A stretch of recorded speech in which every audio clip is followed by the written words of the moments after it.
This is different. And the shuttle driver was like, "You must be from up north." Said, "Quick gave it away." He said, "All the damn layers of clothes you got." You know, it's cold.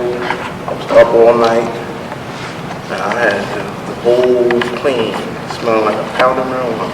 They had me on me, but because see the way my lungs are set up.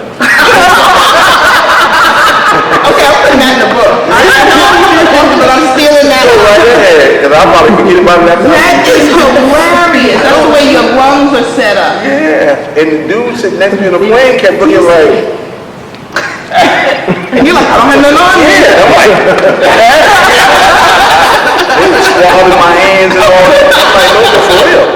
But you know, the most interesting thing happened to me this morning. It was me and a white lady, right?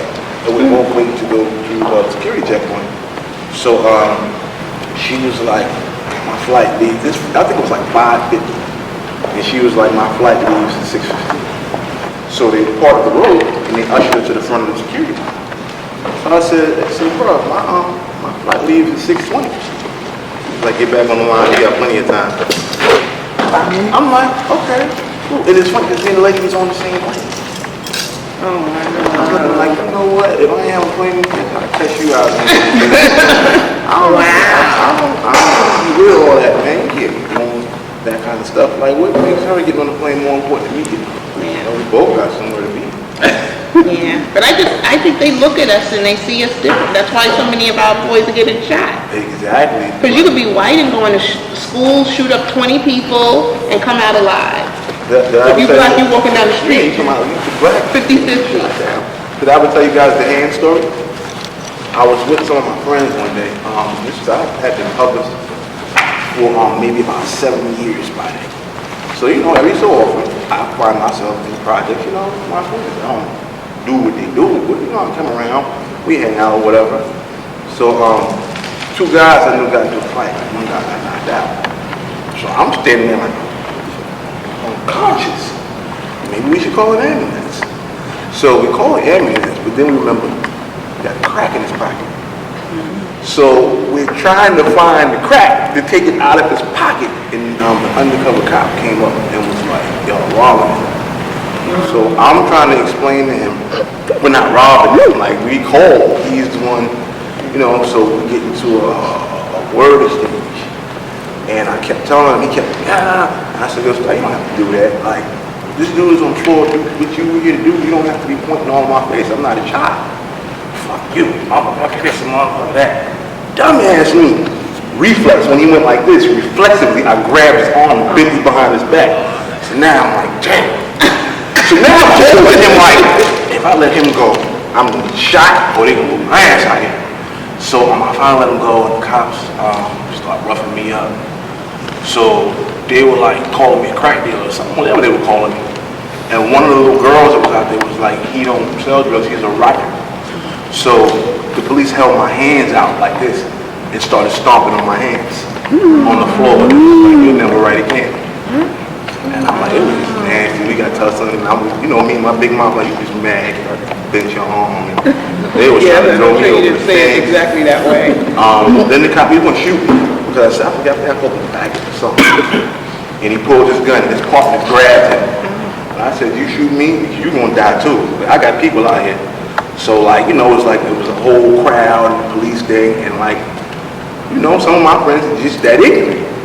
So it's just like, and I still have to say this, like, it's just so bad, like, not even just in New York, all over, and there's no value placed on the life of young black men at all. And I always tell my little cousins in New York, y'all need to stop being out here, being drunk, being high, just because it's not harmless. You can get killed out here, you can go to jail for that out here. And they're not gonna, you know, if they see you, you're intimidating. You know what I'm saying? Young black man, your hoodie, pants ain't up butter, all that. They're gonna look at that, they're gonna shoot you. They're gonna say you had a gun, they're gonna put one on you. Like, I seen it done. Like, I get into it all the time. Like, I live in a small town, right, in New Jersey. And it's a lot of white folks. So I like white folks, but it's a lot of upper black folks too. So I'm a young dude and I drive a Mercedes. So every time I would be going home, they would stop. Like, because the town is so small, you know everybody who lives in the town. They'd be like, "Where you going?" "Where'd you get this car?" And I'm like, yo, the car just registered to me. My address is around the corner. Because the town's so small, you can walk from one into the other. So it's a good thing and a bad thing. It's a good thing because when people come from like neighboring cities like Newark and Irvington, they come, like as soon as you cross the tracks, the police on you. Because they know you're not come over. What are you doing? And they escort you out because they did it to me like the whole first 6 months I lived there. They would stop me and then they would follow me home to make sure I lived where I lived. Got another funny story. I was smoking. Wasn't smoking in the car. But it was So like, your lungs are set up. yeah, but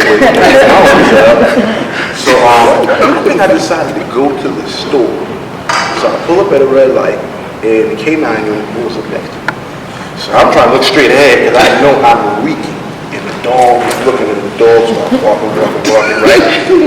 So I made a left, and the cop made a right. So I'm trying to hurry up and get home. Sure enough, I'm pulling up my house. Here come the police. You got any drugs on you? No, sir. You got anything? No, sir. No, sir. No, sir.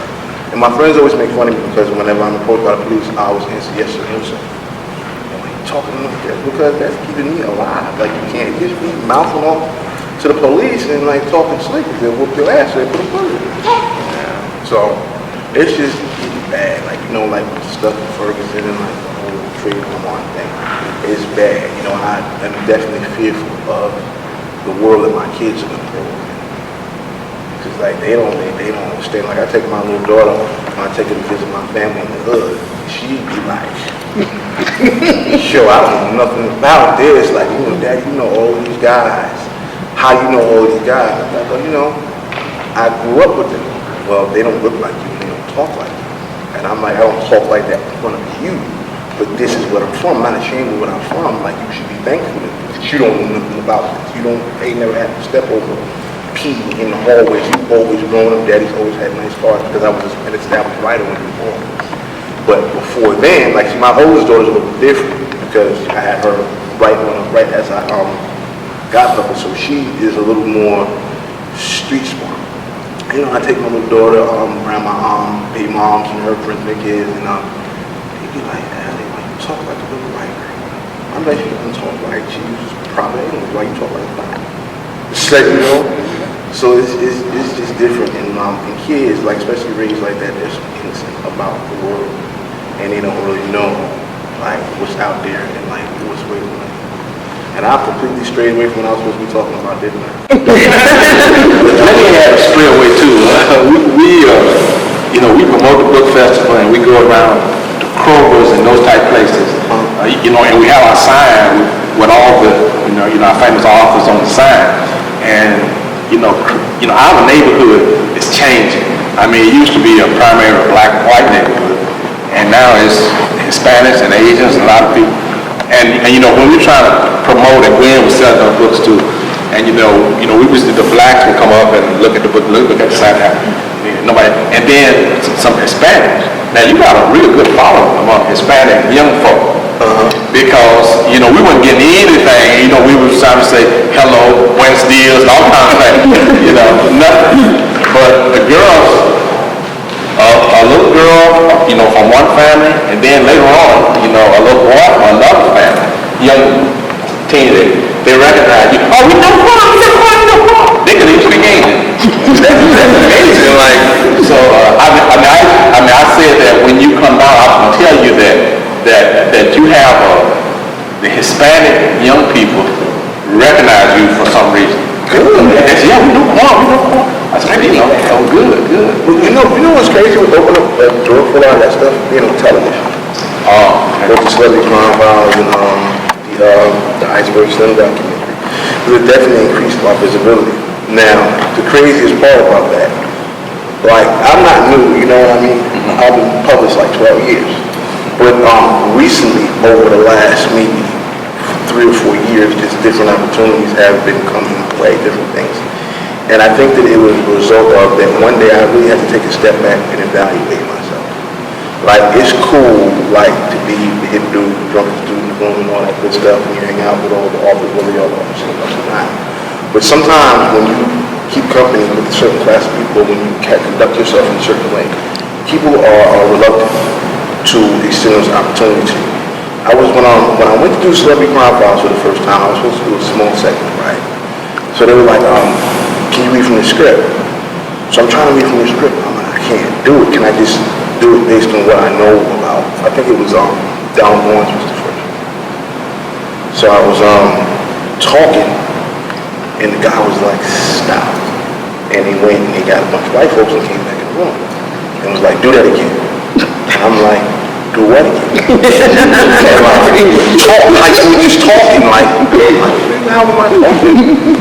And they were just so amazed. I said, oh, yo, but I was gonna come in here like, nah, I mean, my nigga. Like, oh, so you didn't know that I actually have been to college and I am a voracious reader. And, you know, I do stuff like everybody that wanders in up the street that's from the hood is not necessarily a criminal. And so that's what got me to a reoccurring thing because yeah, I only saw one, but I love you on the iceberg scene. That was the documentary, yeah. Yeah. Yeah, and it was so crazy because like my friends were like hitting me like, nigga, you was in jail. And I'm like, why? Because we ain't seen you. I'm home, I'm being a parent. Why? Because you haven't seen me, like I gotta put you in. You got the idiots like, we on TV trying to sound white. But what people forget is that growing up, I went to all white schools. I was like maybe 1 or 2 black kids in the school.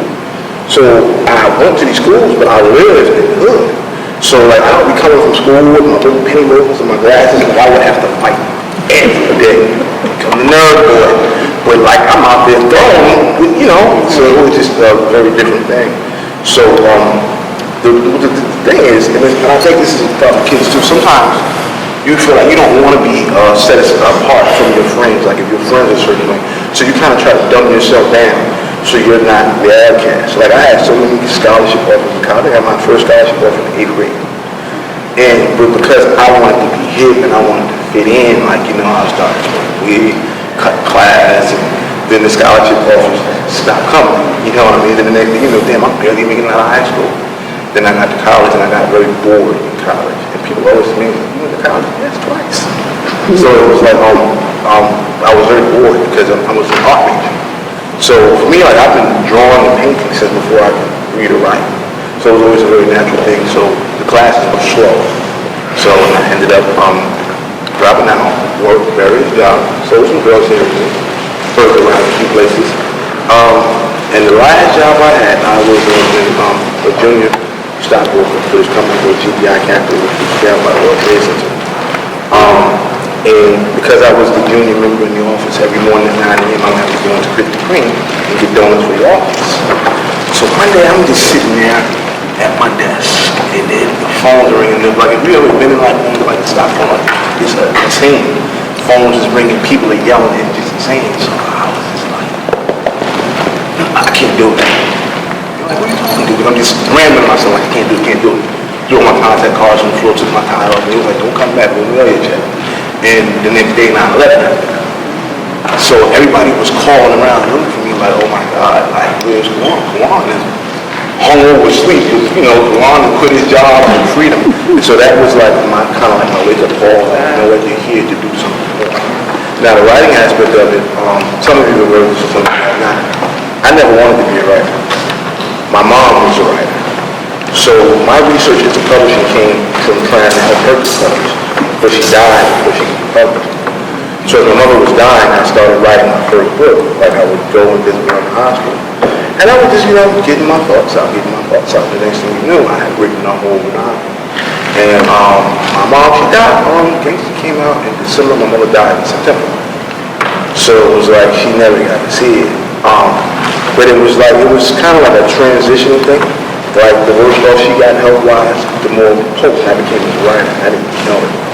And I still didn't take it seriously because I was still hustling when Gangsta came out. And people don't know that. That's why you didn't see my picture on there. Because I'm shooting guns and hustling, like you can't be flashing my picture on books. So I got an email from somebody, and I don't remember this dude's name.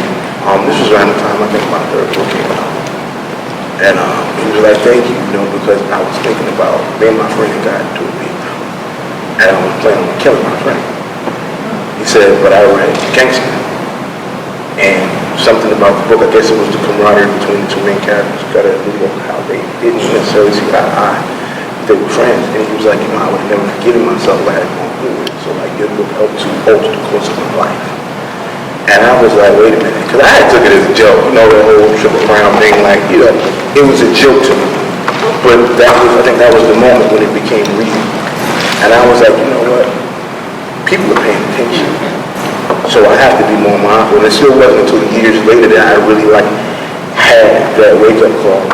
My agent told my wife, he said, you know what, your husband is so very self-destructive. He needs to take a minute and calm down, because I was doing things that I had no business doing. So you're out here selling hundreds of thousands of books. There's no way you should be going to jail for this, going to jail for that. No, I couldn't make it to a book event. I called publicists from the bullpens. Like, can't make it. What happened? I booked it in the front. I got food poisoning. But I'm in the bullpens. And I was like, this is just ridiculous. Like, is this like what I want to convey to young people who are paying attention to me? Is this even what I want to convey to young writers who need to look at me? So there came a point in time when I had to go off. I had to stop being in every book release party. I had to stop hanging out. I had to stop taking on fights that were in our minds. To this day, I still can't go to a Wendy Williams party because we got into a fight and beat was doing conscious. And I was the peacemaker. It wasn't even my fight, but that's how it always happens. So then I'm sitting there and both of my hands are all swollen and I'm getting tired. I was like, dumbass, now what you gonna do? You're affecting your livelihood by your actions. So I had to stop, and I just fell off the grid for like a year or two. I was still writing, but nobody really saw me. So it was like, you know, taking the time to reflect and figure out who I was and what I wanted to do with the gift that God had given me. I always say, like, writers are born. I don't believe that writing is something that you're taught. Because you're born with that or you're not born with that. Like, and so that's my thing, and I never had anything, because I was a painter. I had no care for any books. Like, I mean, I always been a reader, but I never wanted to write no books. Why? It never even entered my mind that I could be a successful writer or have a career as a writer, like I said, until like my third book. That's when I said, okay, I'm going to jail, I'm going to put something, you know, stuff like that. So, you know, just taking it seriously and just really appreciating the blessing. And I think that's what's wrong with the industry now. Like me and Caddy were outside talking about that. People, it's so easy for anybody to upload a file and start posting and offering. There's no respect for the craft. And I look at a lot of the writers, like some of the writers are good, but then I look at some of them with their arrogant, pompous asses, like, do you understand the sacrifices? Like people like us that have been around for a long time, like the bad deals and situations, like you don't even understand, you got it easy. So like you griping and you boo-hooing about buy my shit, because that's my thing, they always just buy my shit. But where is, but where is like the appreciation of the craft? Where's the connection of the people? Like I write every day. Whether I got a deadline or not, I write every day, because for as great as people want to place this sliced bread, I can still be better. You know, and I'm always going to feel like that. And these days, people are like, you know what? I'm going to give you 15,000 words, priced at 99 cents, and I'm going to sell it. I'm going to sell it to you in parts. I'm going to break it up and sell it to you by parts. And so it kind of creates like a log jam of stuff. And there's nothing wrong with it. Feed yourself how to feed yourself. There's nothing wrong with that. But I think it's best that you should have an appreciation of the craft. Because like it is such a like you know how much an honor it is to be a published author. Like that is something very unique and very special. And I think with the influx of that whole wave, it's taken away from what makes us special, those of us who are diligent in the craft and who do really just put in the work, you know, and we create cattiness and all that. Like I look like so much of the good work has been undone over the last couple of years.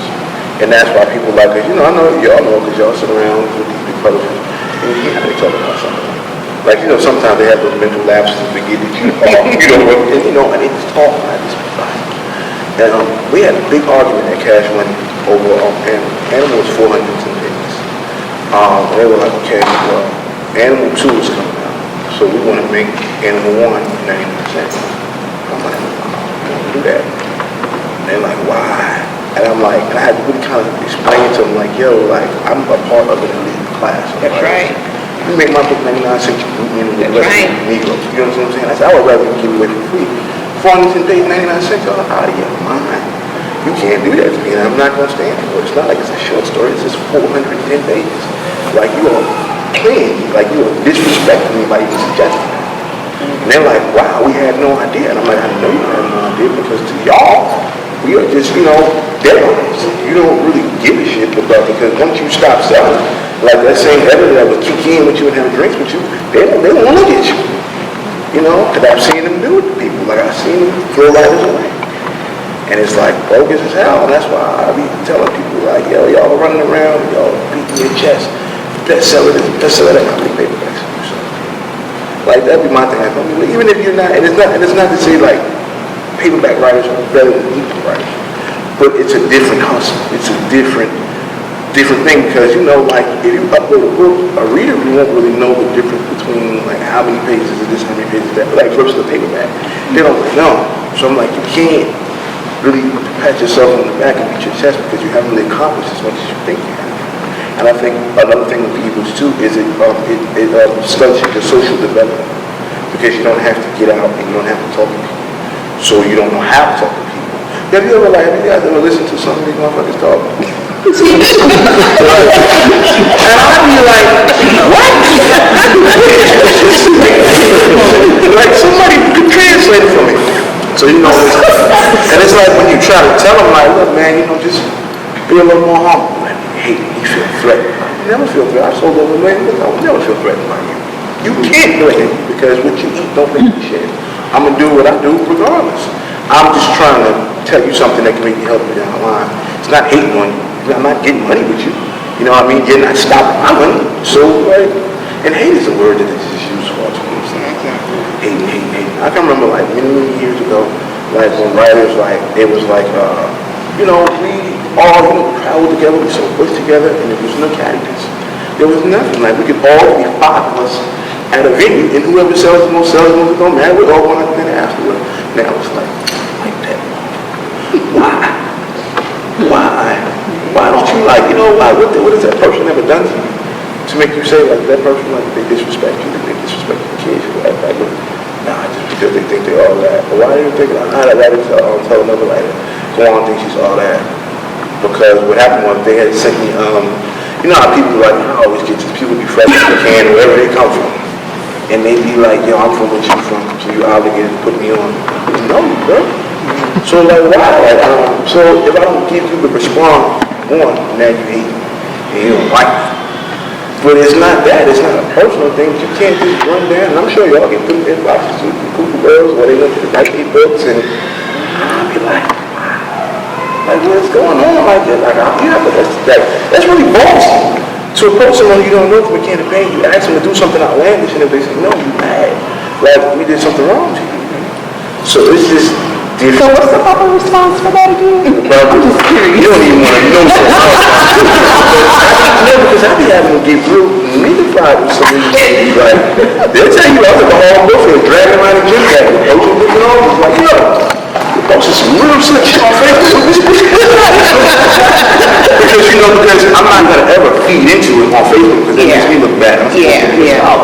So, I will run down when you're in your city or at your event, or if you come with you, what happened? No. Sometimes you got to because you be burning because they just doesn't do that. That's why I had to ask, what is the proper response? Because we don't know. Because you get that a lot. I try to be nice about it. Like, I just tell them, thanks, thanks. Or I'll just tell them, look, if you want to look up some resources here, you can go to this website. They don't want to do that. They want it from you. They don't want to look it up. Nah, I just be like, look, I can't help it. When they get real pushy, I get pushy back. Because I'm not just don't think I'm a pansy because I'm a writer. Like, no, you can't do that. So, but it does happen. It be so crazy sometimes. Like, you want to help people. Then you get to people like you help. And this has happened to me a lot. Like, I helped a lot of authors get established. And when they got established, they gave me their ass to kiss. But it's not that I ever asked for anything. I don't want nothing. But, like, don't get with somebody else and you got a buzz and y'all sitting around there talking about it. I remember. And he was like, big homie, like, I don't know what should I do when this, that, and that. So after I help you, I outlive my usefulness. And then you get the people that be like, I want to get down with Cash Money. Why? Before you know, Cash Money can be a horrible publisher. You're not even asking her questions like how they treat me. Because these are the questions I had before I signed with. All like how they treat me, like what's going on over there, like how do you like it? people don't care. It's all about the name recognition. So that's what I mean about the lack of respecting the craft and not doing research and due diligence. A lot of the stuff people ask me, you can just Google. Yes.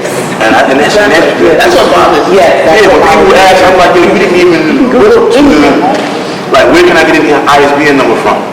Did you do any research? You look on your own? Like, why would they send you an email? Because it takes longer for them to type the email and wait for you to answer than it would be, where do I get an ISBN? I always wonder that. I don't know what that's about. and you know how you can always tell me about to set you up for some dumb shit?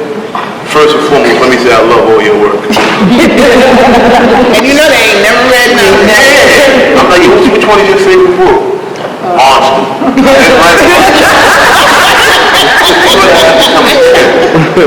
And it's just crazy, man.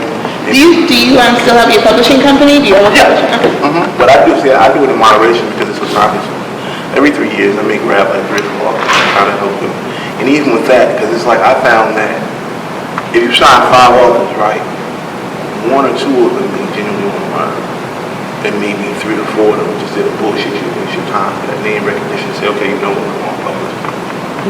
So, you know, and I'm like, yo, I'm sitting here, I'm cleaning up stories and I'm doing this and I'm doing that, and then you just keep chucking it up.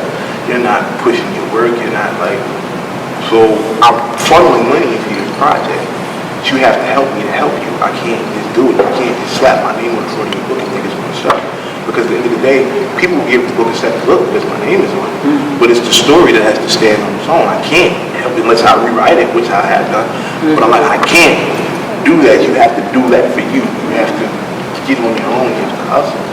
So like that publishing, like I be getting, I be out. And I always tell authors, like, don't ever get in your mind that I'm making money off of it.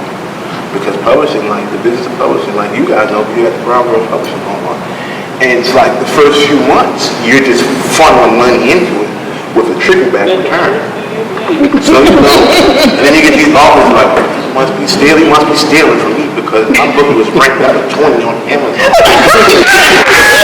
I'm like, because I went to a reading group and gifted 20 books over there. But you ranked 20 on Amazon because you sold 4 books that day. Yeah, I had to tell them recently. Because I was hearing stuff about like Quan is doing this, Quan is doing that, bro. And one thing I hate, I have a lot of things with my feet. I have no reason to. I've signed to 5 different publishers, got 2 Mercedes-Benzes, and I live okay. So I ain't got to steal from you because they're not taking me enough money. So I sent the author the copy of their numbers, like directly from Amazon and other sources. I said, so it would behoove you to stop speaking about my business practices and worry about some books. Because you're not the end all be all, and you can see how much money that I make. How much money that I make versus how much money I put into it. First cost for the cover, for the editing, because I'm not using Cousin Snoopy and them from down the street. I'm going to get you a legitimate editor. You're going to go through these phases. And I'll be sending them the phases, like, why you work us so hard? I got like 5-6 grand out of it. I'm going to work this shit. Get my final grant. So it's a learning process, and some of them, they catch on, and they learn, and they go on and do other things. And then you have the other ones who just sit back like, I don't know what to do. I published this girl one time, her name I won't say. And I did everything that I possibly could, from rewriting the book to printing it on that like cute rose paper to like I had like these little compact mirrors that had the book cover on one side of the mirror and all this lady. So I'm dumping all this money into it. So I got all this money tied to the price. I said, okay, now we off to the races. What's up? I don't know what to do. And I'm like, yo, I've been drilling this in your head for 6 months, and you still like you're posting Trey Songz videos on your page. I'm like, it's Trey Songz that cut you off. You get so frustrated, and I'm like, if I had bags in my eyes, you should have bags in your eyes too. That's the way I feel about it. Exactly, because I'm like, if I got bags, you ain't got no. Something is wrong. Something is wrong. And you know, and she said a lot of nasty stuff about me. And I'm like, well, why are you telling people these nasty things about me? Did you tell them that you didn't write that book that I wrote? Did you add that part to the story? I thought that was between us. So that's why I kind of stay away from publishing. But you know, I have a big heart and I like to help people. And I think so many people get roped into publishing and they get taught the wrong way. Like me, I got taught I was the first one to sign a Triple Crown. That right there says, you know, I mean, that's volumes. I always said that when I was in a position to help people, I would do it the right way. Like there's so many ways to steal in this business, but I don't have a heart like that because I was stole from. And it was years before I even realized it. I essentially had to walk away from my first 6 books and rebuild from the ground up. So it's like I could never do that to somebody else. Even if I got to go out and do something I ain't got no business doing to make sure you get what I owe you, I'm going to do that.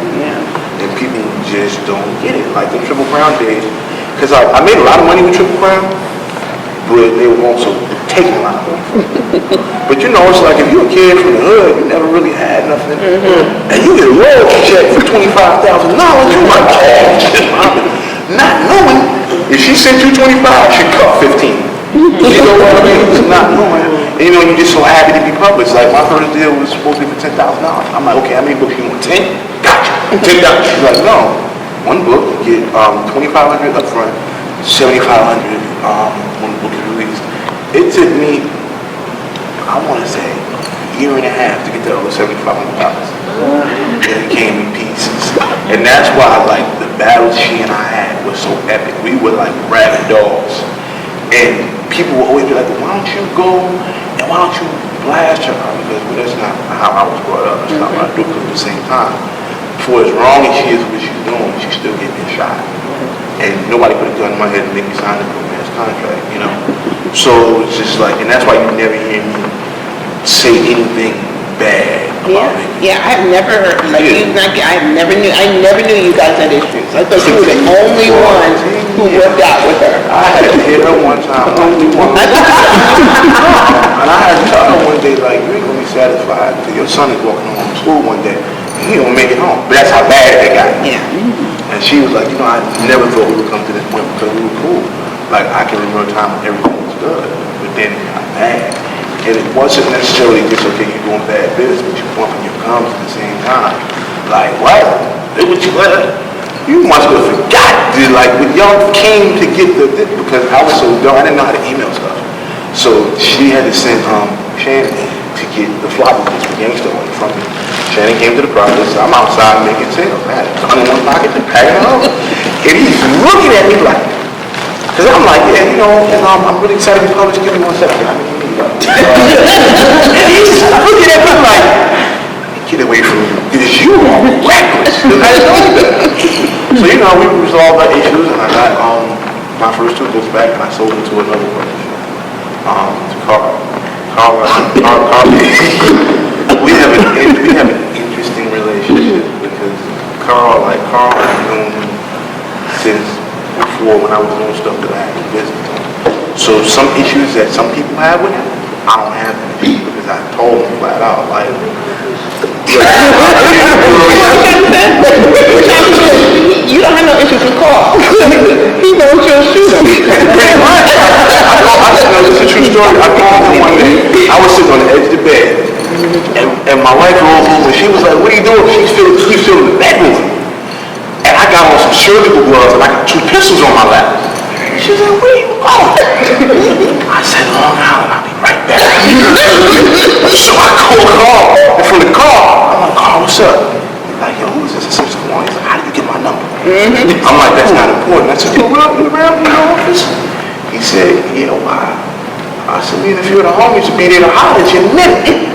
So it wasn't anything that he had done. When I was publishing, I was taking all these books to the stores, and the lady was telling me, you know, just keep dropping books on the stores, and I'll cut you a check. So now it's like 2 days before Christmas, and I'm like, yo, it's my grand. And she's like, it's in the mail. I'm like, yo, you've been telling me this check was in the mail for a month and a half. You don't want to stink, your shit don't stink. So I'm gonna show you what I do. And that's why people were like, why would you do that deal, Carl? But like, I don't have anything bad. Carl's never done anything to me. He's never done anything to me. So I don't have anything bad to say about Carl. And it's like, people are like, why did you do that? I heard Carl this, I heard Carl that. I'm like, well, we've been in business with him. Like, and they were like, you can't really come to me and influence me. There was obviously a method to my madness. But what I did tell my agent, though, I said, you know, just come back. I'm coming to dinner at your house. Your nice family. You know, I was joking. But it's been okay. It's been a different experience, I'll say that. It's been different, but I don't have any, like, I don't have anything bad to say. Everybody, you know, people associate him like being the devil. Like, I was telling him one day, like, I heard you like this beer. And he was like, I heard you like this. I said, okay, well, let's do it. Let's do it. You know? So, like, you just gotta be mindful, and that's why I think it's, like, even if you have a literary agent, I think it's very important that you educate yourself in business so you can know what's going on. I had a publisher send me a contract, this was not too long ago, and I read it, and the fine print, it was like, I think it was like 10% of my full range, so whatever, I'm not signing this. They're like, it's standard. I said, I'm supposed to like, boo fucking fool, nigga. How long have I been doing this? This is not standard. They can trick me with that in 2002, but you're not gonna trick me with that in 2013. No, I won't sign it. Because see, this is the thing, a lot of people don't know. You can say no. You don't have to give them the rights. Because I hear a lot of officers like, yeah, I gave them, no, I didn't do that. Like, did you know that you can keep those? No, I didn't know. Did you look? Did you research? And this is my problem. People will hit me up and ask me dumb and stuff. Can I get a blurb? No. But you won't ask me the important questions like, well, what is this for? Or do I have to give this up? Because people, I'll tell you if I know. I'm not going to be like, you're not signing me, I'm not giving money to you, so I can't give you this information. That's not how it works. No, if you ask me something I have to answer, I'll tell you. If I don't have the answer, I'll direct you where you can get it. So it's just like people are not paying attention to what they're doing. Like I hear people brag about some of the deals they got. That wasn't a big deal. You know, they was lying about that money they gave you a couple of hours. That, you know, but that was not a big deal for you to take. But, you know, somebody wrote on my Instagram the other day, I just signed with such and such publisher, and I need you to look at the contract and make sure they're not getting jerking us. I'm like, listen, sweetie, you need to consult an attorney. I'm not getting in that. I don't even know this. Because, you know, you put it on Instagram, it looks like I'm messing up in everybody's business. I'm like, nah, even if she had inboxed me, I wouldn't have, because it always be what Juan said, you're trying to jerk. And I might have never said that. I might have looked at the contract and said, this is not, you know, I don't like this or I don't like that. You see the chance to change that.